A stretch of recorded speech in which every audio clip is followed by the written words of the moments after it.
Señal directa. Buenos días, hoy recordamos a Luis Augusto de Francia. Nació en Versalles el 23 de agosto de 1754 en París y murió el 21 de enero de 1793 en la Plaza de la Revolución en París, Francia. En el momento de su nacimiento, su padre Luis Fernando y su hermano Luis Jorge Javier le precedían en la línea de sucesión en el trono de Francia. De niño, Luis Augusto fue separado de la corte y entregado a la nodriza María Luisa, condesa de Marston. A los 6 años fue separado de la nodriza y reunido con los hombres, y durante su desarrollo presentó una extremada timidez y un carácter reservado, que al final fue un defecto. De igual manera, le generó una fuerte inseguridad y una exagerada modestia. Su enseñanza fue propia de un príncipe. Conoció el latín, el italiano, hablaba el alemán y dominaba el inglés. Realizó traducciones de varios libros, como los 5 volúmenes de la decadencia del Imperio Romano, la historia de Carlos I, entre otros. Practicaba la lógica, la gramática, la retórica, la geometría y la astronomía. Estuvo muy influenciado por Montesquieu. El 10 de mayo de 1774 muere Luis XV tras una enfermedad de viruela negra y una lenta agonía. Con la muerte de Luis XV, Luis Augusto de Francia es coronado como rey de Francia el 11 de junio de 1775 en Reims. Su primera acción como rey fue restaurar el Parlamento de París, el 14 de diciembre de 1774. Se coloca la primera piedra del museo del edificio de la Escuela de Medicina de París en la ribera del río Sena. En el tema de justicia, hizo revisar el código para actualizarlo, liberar a los encarcelados por razones de Estado, y para 1780 abolió la tortura, también reguló los atenuantes de pena por deserción. El reinado de Luis XVI fue marcado por numerosas tentativas de reformas económicas e institucionales. Estas reformas profundas establecían, entre otros temas, el pago de impuestos igualitarios, pero sus reformas fueron paralizadas políticamente por la nobleza y el alto clero. Esto fue generando un mayor problema económico al ir creciendo constantemente el déficit. Luis XVI tuvo 3 ministros de finanzas. Turgot, lo cual lo sustituyó Necker. A la renuncia de lo sustituye Colón.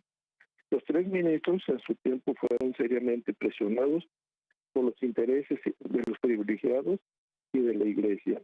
El 5 de mayo de 1789 se reúnen los Estados Generales de Versalles, el tercer estado se opone a los otros 2 y el tercero se proclama Asamblea Nacional el 20 de junio en la Sala de la Pelota y juraron no disolverse hasta que Francia tuviera una constitución.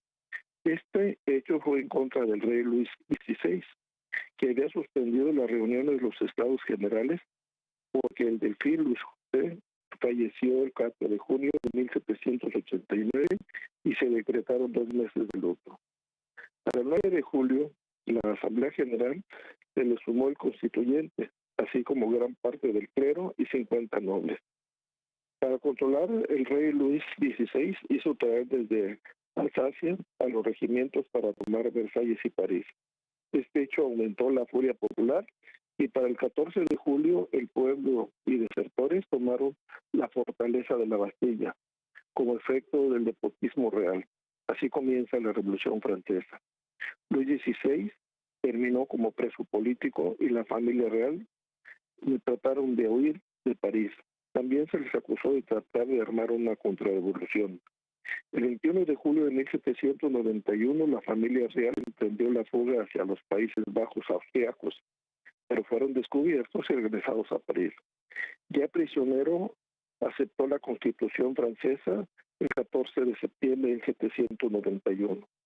Finalmente, el 21 de enero de 1793, Luis XVI de Borbón fue llevado a la entonces Plaza de la Revolución, donde fue guillotinado como a las 10:22 horas. Hoy Francia enfrenta una serie de protestas de su población más pobre. Las revueltas populares se generaron por el costo de la vida, el alza de los impuestos o el costo de la gasolina. Hoy la protesta está conocida como la de los chalecos amarillos, y que dichos chalecos son obligatorios para los conductores que los deberán usar en caso de emergencia. Si recordamos a Luis XIV cuando dijo, el Estado soy yo, y que en su tiempo el rey era omnipotente, hoy en Francia las frases utilizan leyendas que dicen, tomen el dinero de los pobres, son muchos y nunca se quejan. Las manifestaciones se iniciaron en la periferia de París y no fueron revueltas como la de 1968 que organizaban las agrupaciones obrero estudiantil. Todo inició en mayo con las redes sociales, en donde el incremento de impuestos dejaron al gobierno más de 4.000 millones de euros al año. Los franceses no han asimilado la magnitud y extensión de la protesta social, mucho menos Emmanuel Macron, ya que no existe un interlocutor social. Por lo pronto, han suspendido el impuesto y los combustibles, ha aumentado en 100 euros los salarios mínimos y una excesión de impuestos para los jubilados. Y recordando Luis Augusto de Francia o Luis XVI, el cual, al tener una crisis financiera y tener una realeza déspota, el pueblo harto de su gobierno lo ejecutó. En el caso de Emmanuel Macron, hace 2 años publicó el libro Revolución, en donde señala que todas las clases populares prácticamente no son relevantes. Hoy esas clases populares han llegado a las periferias de París, al corazón de la capital francesa, para decirle, aquí estamos.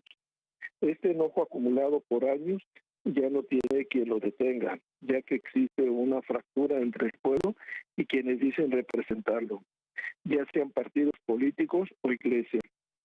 Y aquí en México los precios de los combustibles siguen arriba y si le sumamos los impuestos, pues estamos peor o igual que ellos. La pregunta, ¿cuánto nos falta para romper el dique social? Y hasta aquí mi comentario esta semana. Gracias.